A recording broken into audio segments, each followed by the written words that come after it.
Flash of life, selamat menjadi cahaya dalam kegelapan. Karya Eka Nusa Pertiwi. Keberagaman bentuk seni tradisi Nusantara terus berkembang sesuai dengan perkembangan zaman. Namun, perkembangan tersebut tidak boleh menghilangkan spirit dan esensi dari kesenian tradisi. Cara melestarikannya dan menjaga tradisi bukan berarti harus mempertahankan kesenian tradisi secara bentuk, tapi cara melestarikan tradisi yaitu tetap menjaga fungsi dan makna filosofi dari seni tradisi agar identitas masyarakat setempat tetap terjaga. Menjaga tradisi berarti menjaga identitas budaya lokal setempat. Melestarikan tradisi berarti mengembangkan tradisi lokal hingga mengglobal. Lurik adalah kain tenun bermotif garis-garis, tapi tidak semua kain garis bisa disebut kain lurik. Maka dari itu, lurik yang dibuat oleh mesin belum bisa dikatakan sebagai kain lurik, namun dikatakan kain yang bermotifkan lurik. Seni tradisi Nusantara pramodern sangat erat kaitannya dengan filosofi dan fungsi. Hal tersebut yang membentuk identitas Indonesia sebagai masyarakat yang berbudaya. Saat ini, masyarakat modern banyak terjebak pada kata inovasi tanpa berpijak pada filosofi. Filosofi kain lurik menjadi kehilangan makna sebagai garis penghubung antara manusia dan Sang Pencipta jika digunakan dengan tidak tepat. Contoh, kain lurik dikombinasikan dengan produk furniture sebagai nampan, gerabah, table lamp, tas, sepatu, dan lain sebagainya. Inovasi tersebut menjadi bentuk eksploitasi budaya lokal. Lurik adalah kain tenun khas dari Jawa Tengah. Motif dasar dari kain lurik adalah garis vertikal yang bermakna sebagai garis penghubung antara manusia dengan Sang Pencipta. Meskipun seiring perkembangan zaman, motif kain lurik menjadi semakin beragam, tapi fungsi lurik pada dasarnya yaitu sebagai pagar atau pelindung bagi pemakainya. Sunan Kalijogo membuat surjan yang dalam bahasa jasa yaitu pengageman atau pakaian rohani atau takwa, agar orang-orang yang memakai pakaian tersebut selalu ingat kepada Sang Pencipta. Pakaian surjan atau sirajan dibuat dari kain lurik bermakna sebagai pepadam atau pelita, yaitu sebagai penerang dalam kegelapan. Surjan dilestarikan oleh Sri Sultan Hamengkubuwono pertama dengan maksud pemimpin negara dan para punggawa kerajaan tetap memiliki jiwa dan watak sebagai satria yang dekat dengan Sang Pencipta dan adil saat membuat peraturan untuk masyarakat. Selain itu, sifat greget yaitu tegas dan bersemangat, sengguh yaitu memiliki jati diri dan percaya diri sehingga memiliki harga diri, dan sifat Oramingkuh yaitu tidak melepaskan diri dari tanggung jawab dan kewajiban sebagai seorang pemimpin. Setiap pakaian tradisi memiliki makna dan tujuan masing-masing. Hal tersebut sebagai identitas dari masyarakat setempat. Begitu pula dengan kimono. Ki yang berasal dari kata kiru memiliki arti memakai. Sedangkan mono memiliki arti barang. Kimono berarti pakaian untuk menutup badan. Makna dan filosofi kimono tergantung pada motif dan warna yang ada pada masing-masing kimono. Jadi kimono lurik adalah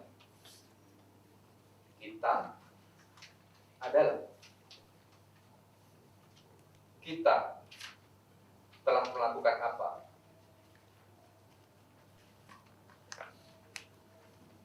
Cahaya adalah harapan. Harapan untuk menerangi kehidupan. Harapan untuk memintal waktu, budaya, dan zaman. Selalu butuh cahaya dalam kegelapan.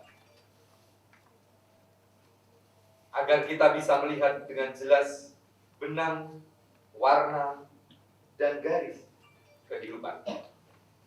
Tapi cahaya yang terlalu terang akan merusak pandangan. Pandangan terhadap hidup yang sedang disobek oleh zaman. Selamat menjadi cahaya dalam kegelapan. Eka Nusa Pertiwi.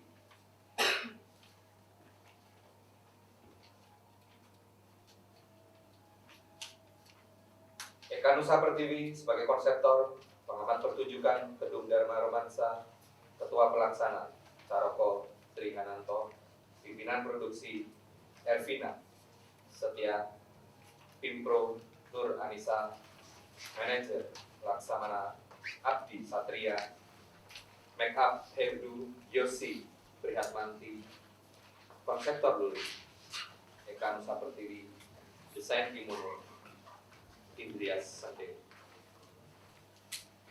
Flash of Life, selamat menjadi cahaya dalam kegelapan. Eka Nusa Pertiwi. Ya Rasulullah, salamun alaik. Ya Rafi Asyad,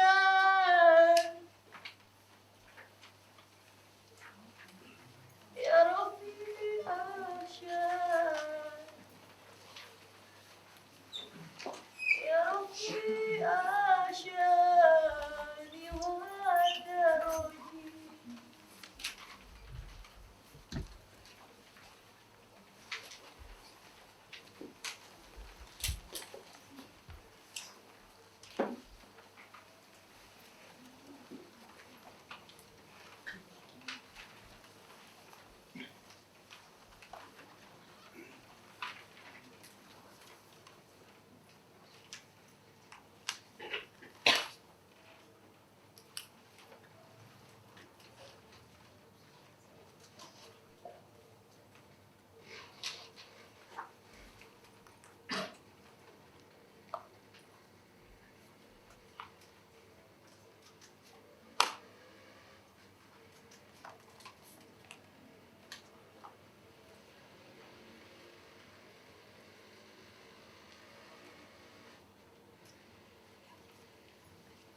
mungkin dari luar daerah.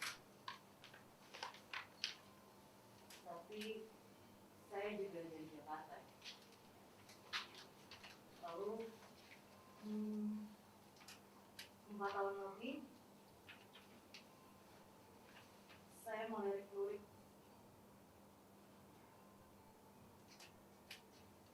Mungkin teman-teman di sini udah pernah pakai. Mungkin bukan hanya persoalan lurik saja. Mungkin bukan hanya lurik saja memiliki persoalan regenerasi penenun.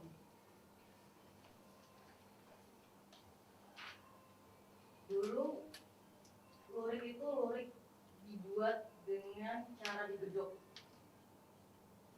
atau lurik gendong, dan sekarang udah nggak ada yang bisa buat itu.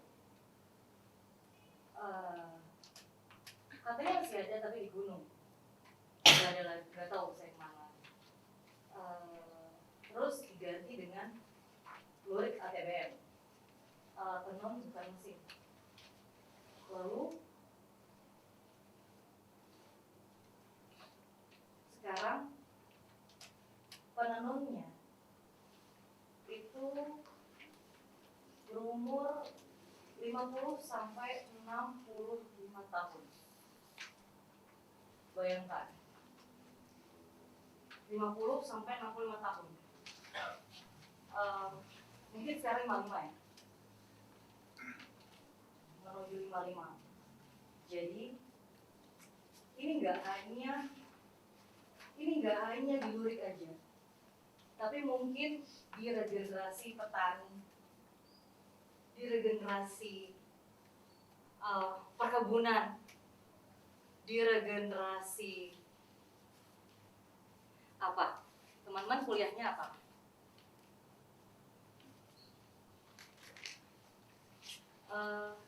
Ya, lurik cuma salah satu contoh bahwa kita semua hanya disadarkan untuk mengkonsumsi tanpa berpikir ulang tentang apa yang kita konsumsi, sedalam apa yang kita konsumsi, punya persoalan apa dia, punya makna apa dia.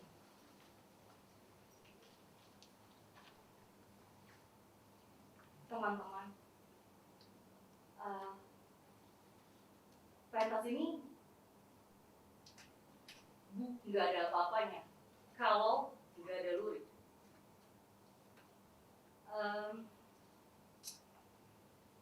Dan lurik itu udah ada, lurik itu udah terkenal, tapi punya persoalan, yaitu regenerasi penenun. Iya, sekarang mau tidak mau harus tergantikan dengan mesin. Jadi apa bedanya dengan kain industri lain? Kalau kain handmade dibuat dengan tenunan tangan, tapi kalau dengan mesin itu namanya kain industri, bukan kain tradisional. Motifnya aja yang lain. Teman-teman, di sini kan masih pada mahasiswa. Saya yang mengajak teman-teman berpikir ulang, menggali lebih dalam apa yang ada, sejauh apa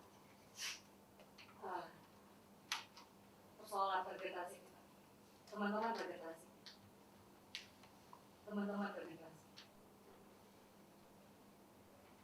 Saya membuktikan bahwa lurik yang kalian pandang murah bisa jadi kimono, bisa dijual dengan harga mahal. Tapi bukan itu soalnya.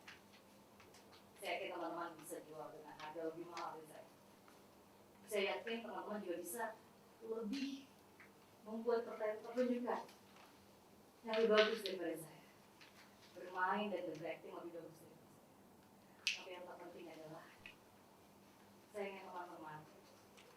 lebih dalam, berpikir lebih dalam lagi, berpikir ulang tentang regenerasi, bahkan regenerasi